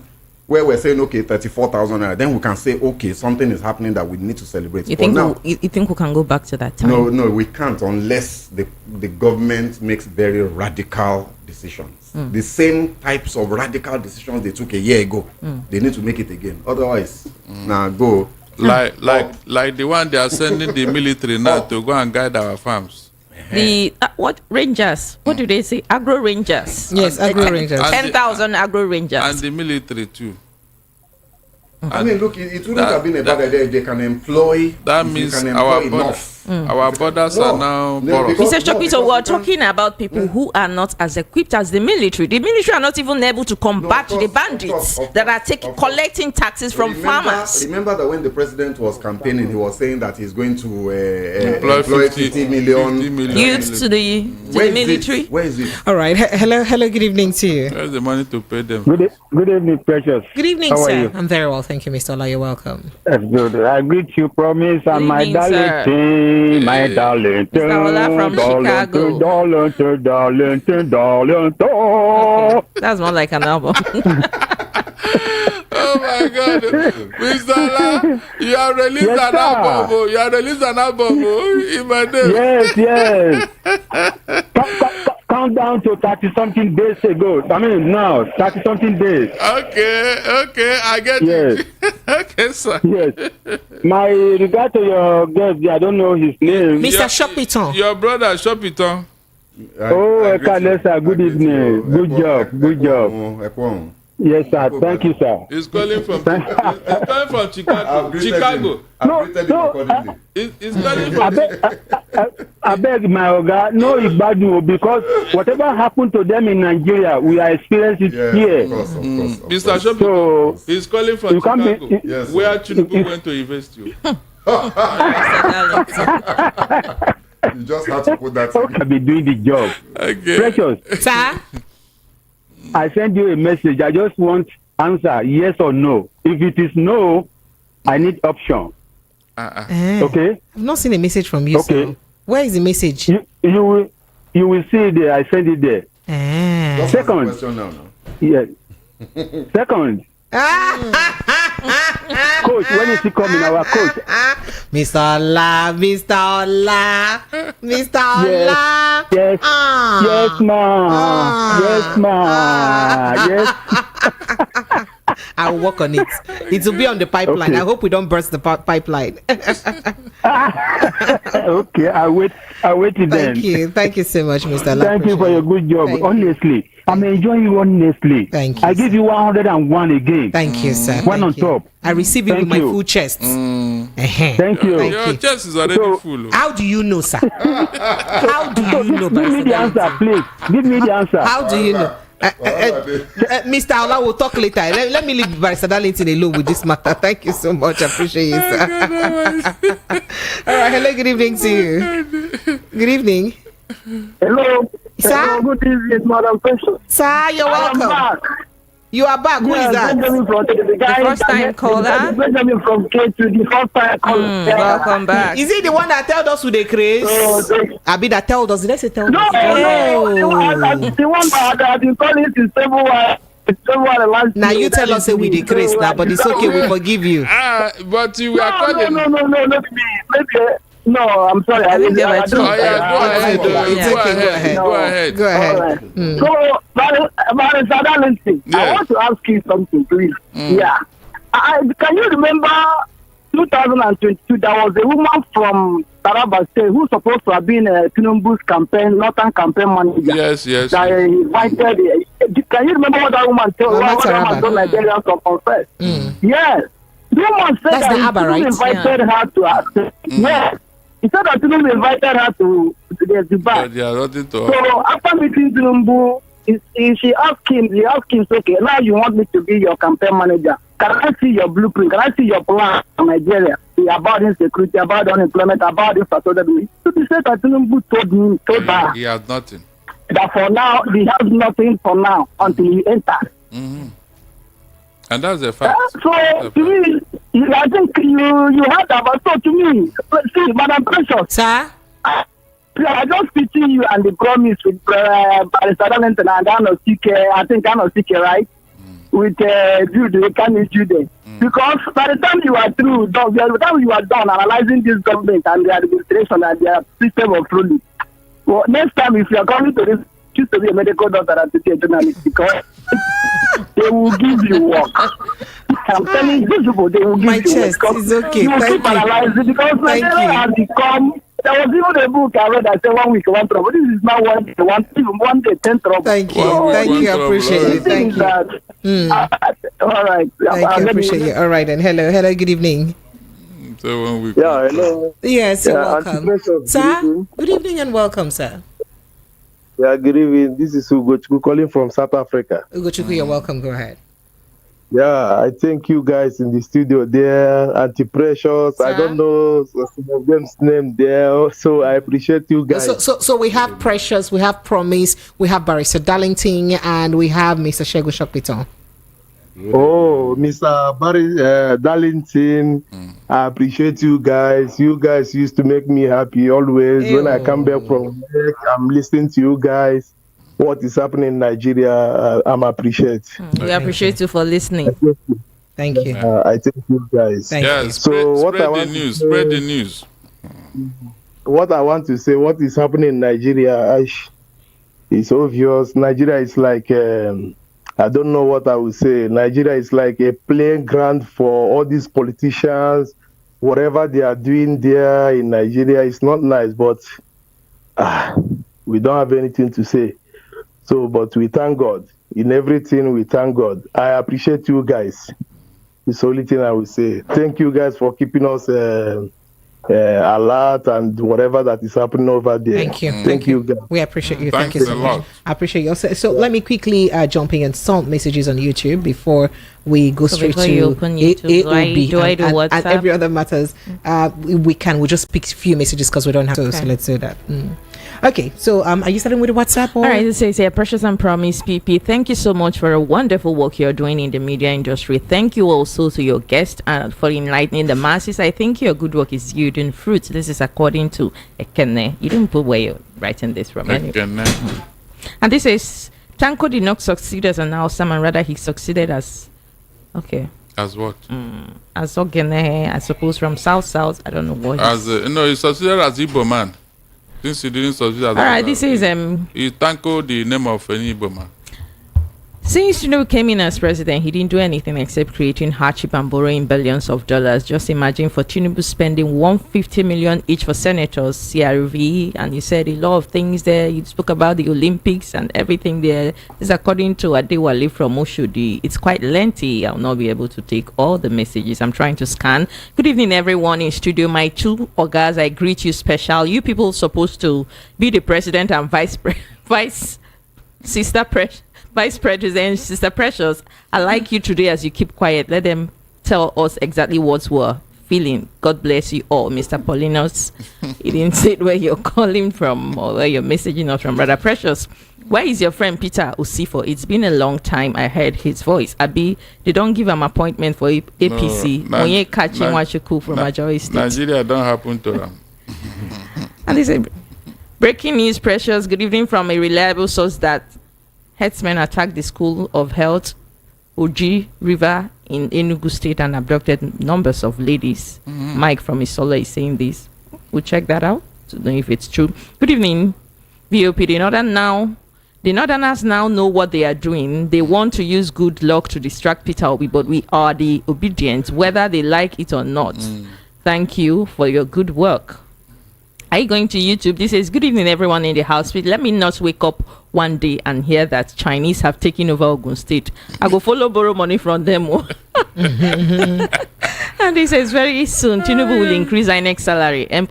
MKO, the living one from Satellite Town, is saying this. Remember, he increased he accented to the judges' salary increment and 300% salary increment yesterday. Okay, going all to right, YouTube. So let's take some messages from YouTube now. Jessica Somano says, I wish the Britain and British and America and USA will be wise enough to see what they brought to conjoin different tribes to be one. Barrister Darlington, Nigeria is not working. I wish that British, okay. Of course. Yeah, after all, they same Britain, they left the European Union, though. They left to be on their own. So, Precious, I will pray against your line. Why have you denied to read our messages on YouTube? Pastor Vanity Van Ghost sent that message. Obi Ajilon also says, VOP, you guys are the bomb. Keep up the good job. My channel is fixed to 90.3 FM.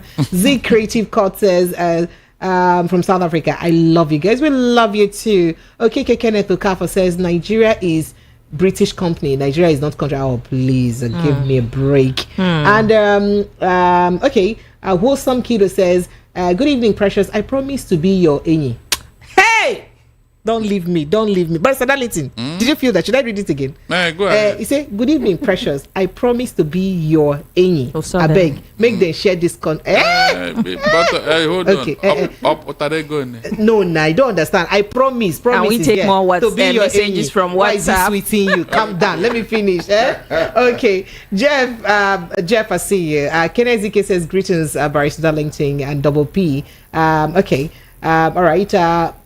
Pop Chew AK says, evening greetings from here to the most disciplined, learned, wise man from the East, Chief Dr. Barrister Darlington. Kenneth Udonsi says today's conversation is hot already. Mr. Darlington, you have quite a lot of titles there. Olawale says quite a lot of titles.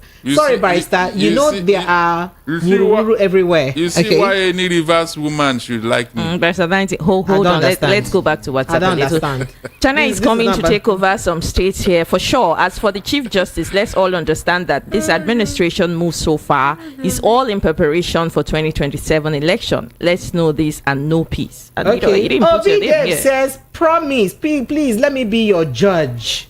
Just love you this evening. Okay. Judge of what, Bikono?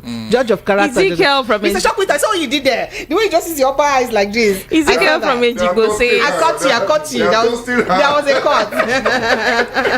Ezekiel from Ejigbo says, good evening, House. Believe this government at your peril. The private jet seizure could be a ploy to convert them to their personal property when the dust is settled, just like the Nigerian shipping line. You think so? Good evening.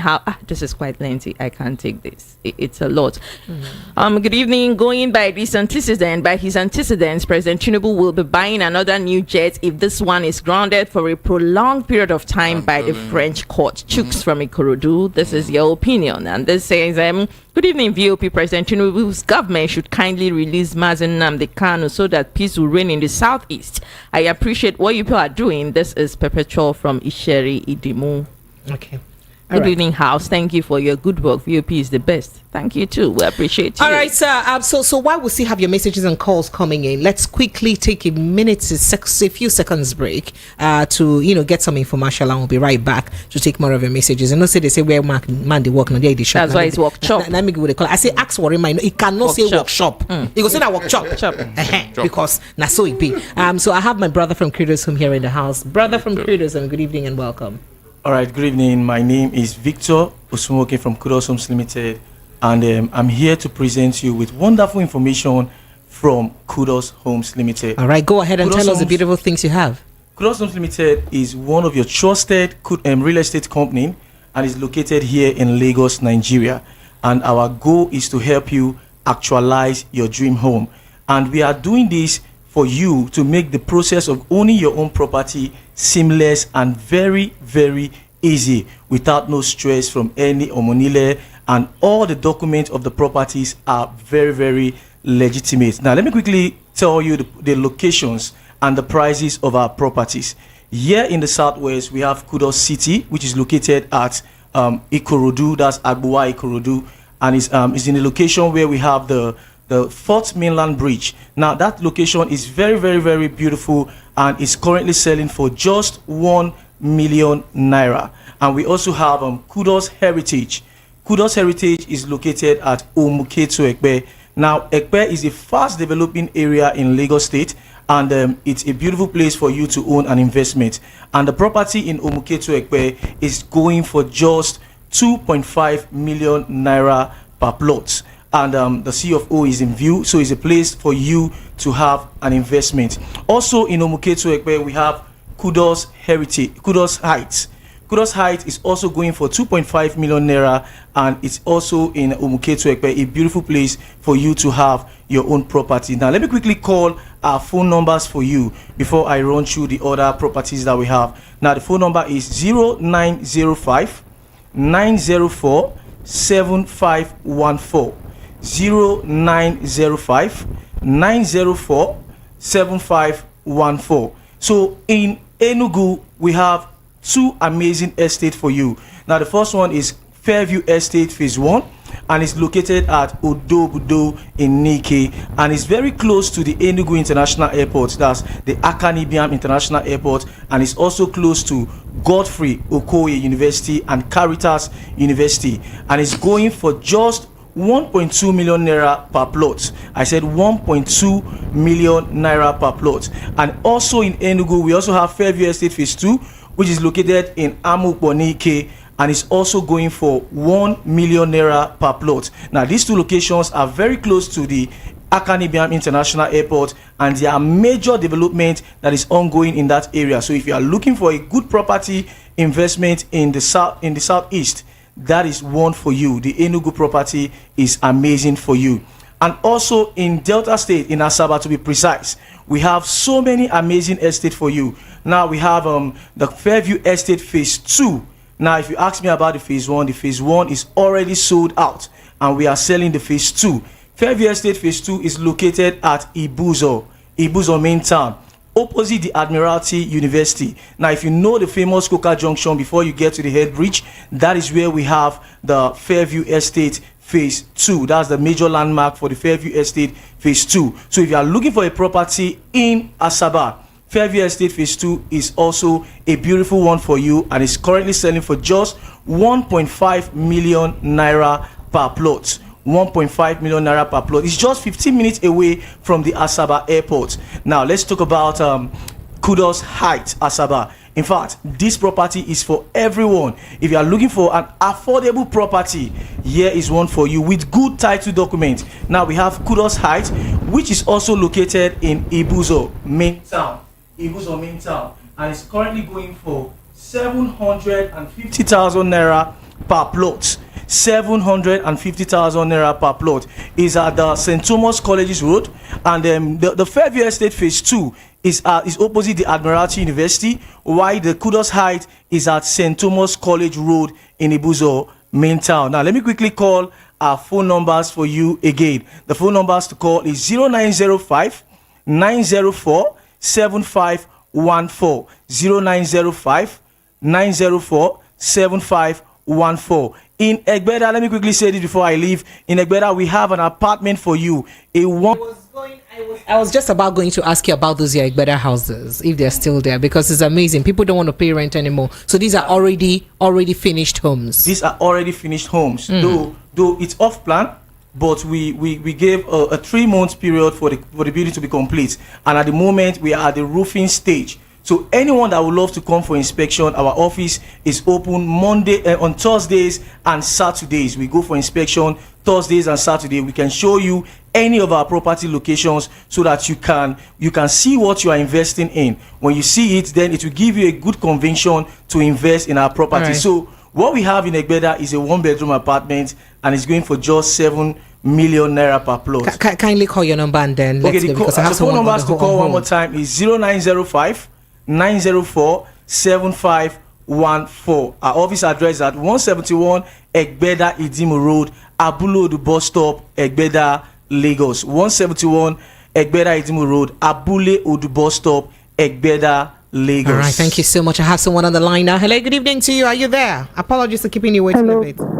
Yes, please. That's fine, thank you. Hello, good evening. I'm Laura. I'm calling from England. Laura, you're welcome. Go ahead. Good evening. Thank you. Good evening, Precious Promise, Barrister Darlington, and Mr. Shopito. Good evening. And good evening to Nigerians.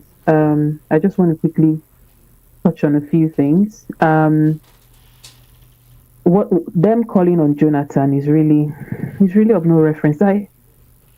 This current government and even the PDP, who was supposed to be the official opposition, they have a specialty in distracting Nigerians from the core, so that we cannot focus on the bread and butter matters that affect us. I don't see how the matter of Jonathan and 2027 is the core of the matter when people can't pay hospital bills and the everyday basics. So I feel that's a distraction. I just wanted to mention that they're just bits and pieces. First and foremost, on the Ogun State issue, we know that China, they don't play. When they do a job, you don't pay, and a lot of their contractors that go into third world nations to do work, the government of China will guarantee that job. So they find a way to get that money. And you saw the way the Chinese government took over a port in Sri Lanka, because the Sri Lankan government borrowed that money, built the port, but when revenue was coming out from the port due to corruption, they stole all of that money. And the Chinese government have seized that port, all the revenue, for 50 years.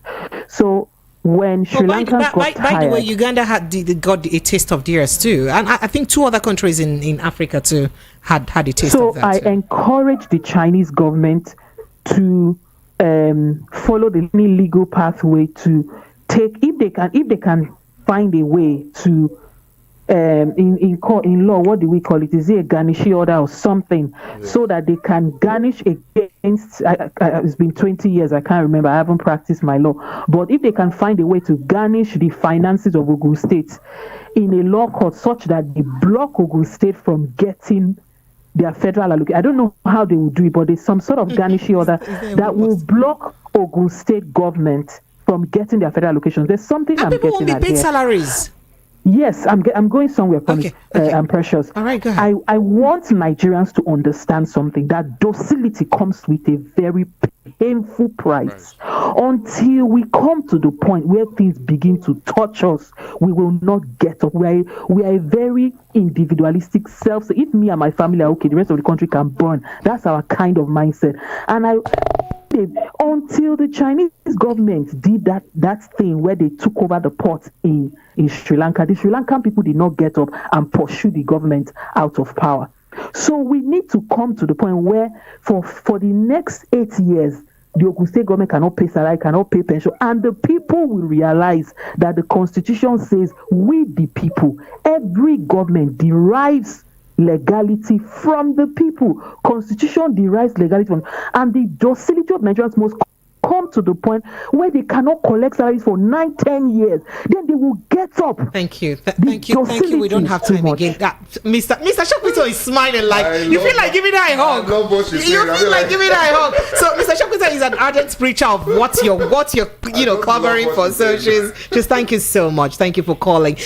Just before we go, I know you like to react to that, but we just heard the news that our vice president is saying that if money as little as 8,000 naira could make a big difference in the life of a youth who knows what they're doing. It's not his fault. And then he did say that people should galvanize and support President Bola Ahmed Tinubu because since he knows him, he's only been using one wristwatch. So he doesn't even care about wealth and all those things because he cares about moving the country forward. That's why he uses only one wristwatch. 30 seconds because our next program is coming up. 21 billion naira is what they used to renovate his house. Does that make a difference in the life of the average Nigerian? Okay, the man is very insensitive. Barrister Darlington. Who told him that Tinubu has been using one word? It's okay. That's your final. That's your parting shot, Barrister Darlington. No time. No time. How much is that watch? No time. Mr. Shokwita, you're on social media. Kindly give us your socials. People would like to join you. Follow you. Shegun Shokwita on all platforms. At Shegun Shokwita. Shokwita is S-O. No H. No H. All right. Thank you so much. My name is Precious Enyi and I'm Promise Enyi on Instagram. My name is Promise Enyi Official on Facebook and Twitter. I am Promise Enyi. Have an amazing evening. Thank you. And of course on YouTube, I'm at Precious